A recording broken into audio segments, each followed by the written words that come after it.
But he's got a long way to go. He's still really raw, and he has to take that next step in maturity and training and grinding and having a routine like a pro, which is what we have around here. And he's not there yet.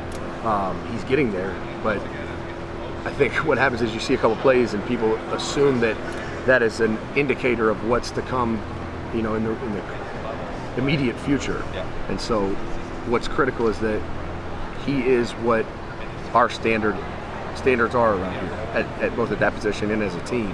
And he's not there yet, but he's getting there. So we'll see if he can get there in time to be whatever he's going to be, but he's not there yet. I know that, basically no player, no coach ever feels that they're done. Right.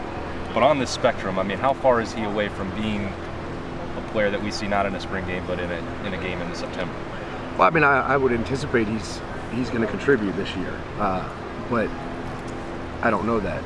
He's got to develop as much as we need him to, and he's competing in a very competitive environment right now. There's a lot of kids in my room that can play. Right. So it's not like he's by default a backup or by default going to play. He's going to have to go earn it, and he's going to have to come along to the point where we say, all right, we're comfortable putting him in the game, that he's going to perform to the standards that our unit is expected to have and demands. And until he's ready to do that, he won't. My own room won't let me do that, let alone would I ever do that. But if he is, he's going to play. And as far as his ceiling, he's as talented as anybody I've been around. So his ceiling's extremely high. But we're talking about the standards that we have and getting him to those standards. Is there one thing that you have to keep saying, this is what you've got to do better?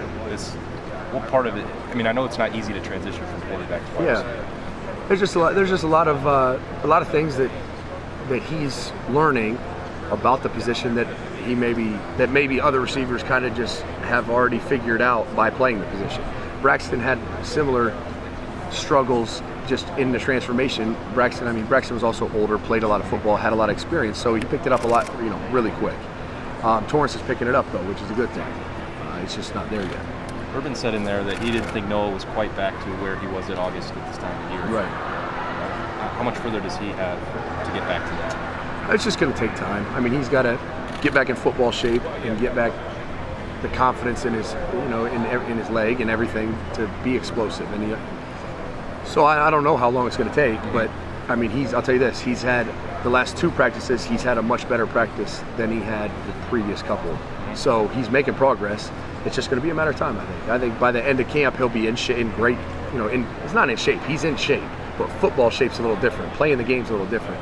And there's some things he hasn't been able to do that he's now able to do, and it's just kind of rusty. So he'll knock the rust off. It just might take a little bit.